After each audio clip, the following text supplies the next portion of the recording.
Le 20 janvier 2017, Donald Trump est entré dans sa nouvelle fonction de 45e président des États-Unis. Les opinions sur un président américain ont rarement été plus divisées qu'aujourd'hui. Selon certains, il est porteur d'espoir pour les classes populaires et pour la paix. Selon d'autres, c'est un homme sans respect des institutions démocratiques. Pour cette raison, de violentes protestations ont eu lieu juste avant la cérémonie d'investiture à Washington.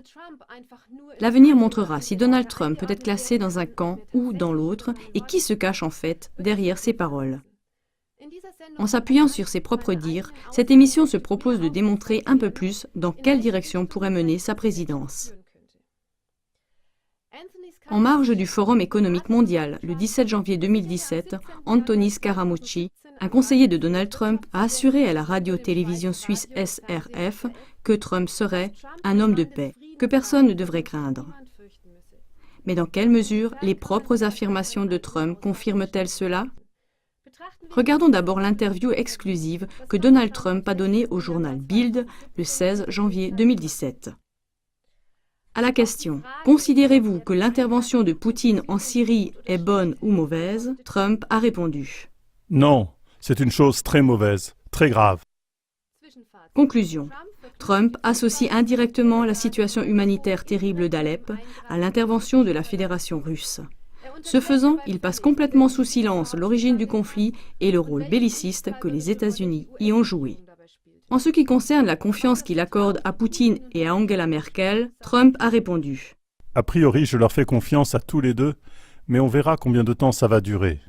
Peut-être que ça ne durera pas du tout. » Il comprend que les Européens de l'Est aient peur de Poutine et de la Russie et il renouvelle aux Européens la garantie de sécurité de la part des États-Unis.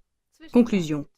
Ici, Trump suppose, comme son prédécesseur Barack Obama, que la Fédération russe a une politique d'agression et ainsi, une fois de plus, il inverse les rôles. Les partisans de Trump espèrent en une politique de détente vis-à-vis de la Russie. Cependant, à la question de sa position au sujet des sanctions contre la Russie, Trump ne s'est pas prononcé clairement contre les sanctions, mais il a dit littéralement « Eux, les Européens, ont des sanctions contre la Russie. Nous, on va voir si on peut faire quelques bonnes affaires avec la Russie. » Conclusion. En disant cela, Trump ne se présente pas comme un défenseur de la Russie ou comme une personne qui userait de son influence politique pour mettre fin aux sanctions. Il se présente plutôt comme une personne qui a l'intention de tirer profit de la situation, exactement comme le faisait son prédécesseur Obama. Des efforts sérieux pour débloquer la situation devraient avoir une autre tournure et ne pas se focaliser sur ses propres intérêts. Au sujet de l'OTAN, Trump a dit « L'OTAN est obsolète parce qu'elle a été conçue il y a longtemps. Les pays ne veulent pas payer ce qu'ils devraient payer et parce que l'OTAN ne s'est pas occupé du terrorisme. » Trump a dit textuellement « Ce qu'il y a, c'est que les pays ne payent pas leur part.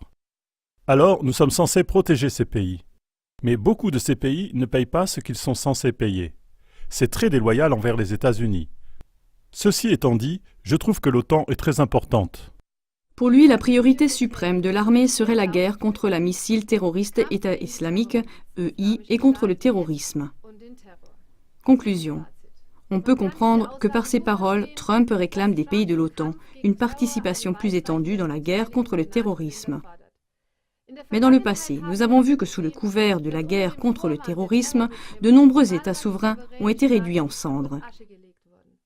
Il n'y a qu'à penser à l'Irak, à la Libye et à présent à la Syrie. Trump ne réfléchit pas aux causes des foyers de tension ni au rôle des États-Unis dans le développement de Daesh et de l'EI.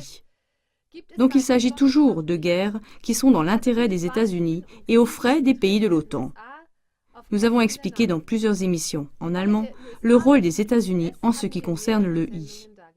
À la question « Comment voyez-vous l'Union européenne, l'Allemagne et la Grande-Bretagne ?», Trump a répondu textuellement. En fait, pour l'Allemagne, l'Union européenne est un moyen pour arriver à ses fins. C'est pourquoi j'ai trouvé que c'était très malin de la part de la Grande-Bretagne de s'en retirer. Voyez-vous, l'Union a été créée en partie pour battre l'Amérique au niveau commercial, n'est-ce pas? Conclusion. Soit dit en passant, Trump a déjà offert un accord de libre-échange aux Britanniques. Il est évident que la sortie des Britanniques de l'Union européenne sert largement les intérêts des États-Unis. La TV a éclairé le sujet du Brexit dans l'émission « Brexit, espoir ou plan ».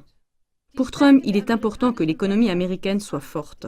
Trump a qualifié l'Allemagne de déloyale comme championne du monde de l'exportation et également la Chine. C'est pourquoi les États-Unis ont un si grand déficit commercial, à savoir 800 milliards de dollars par an.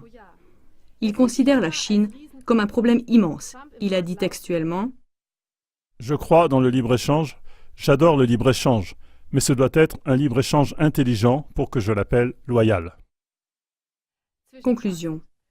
Pas un mot du système bancaire en faillite et des dépenses d'armement des États-Unis, qui sont les plus élevées du monde. Au lieu de cela, Trump attribue la responsabilité du déficit économique des États-Unis à l'injustice des puissances économiques comme la Chine et l'Allemagne. Ceci laisse deviner ce que Trump entend par s'attaquer de façon conséquente aux causes profondes dans un proche avenir. Trump trouve que l'accord sur le nucléaire avec l'Iran négocié par Obama est une erreur. Tout d'abord, quelques mots d'explication. Dans l'accord, l'Iran s'oblige au respect de ses engagements concernant ses programmes nucléaires et en contrepartie, les sanctions contre l'Iran seront levées et les comptes gelés de l'Iran, se chiffrant par milliards, seront à nouveau libérés.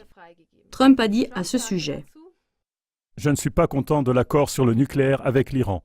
Je trouve que c'est un des accords les plus bêtes que j'ai jamais vus.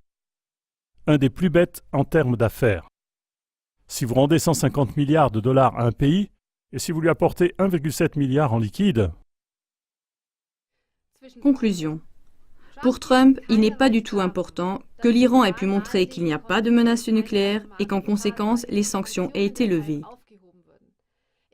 Il regrette seulement de devoir rembourser à l'Iran les fonds gelés. En outre, la légalité d'un remboursement de fonds étrangers est bête à ses yeux. Conclusion finale. Les propres dires de Trump ne montrent pas un vrai changement d'orientation par rapport à la politique terrible de ses prédécesseurs, qui était marquée par la soumission des pays sous le contrôle des dirigeants des États-Unis. Ces tendances intéressées laissent plutôt conjecturer que Trump va continuer dans la même ligne et même de façon plus intense. Maintenant, il reste à voir ce que ses actes vont dévoiler.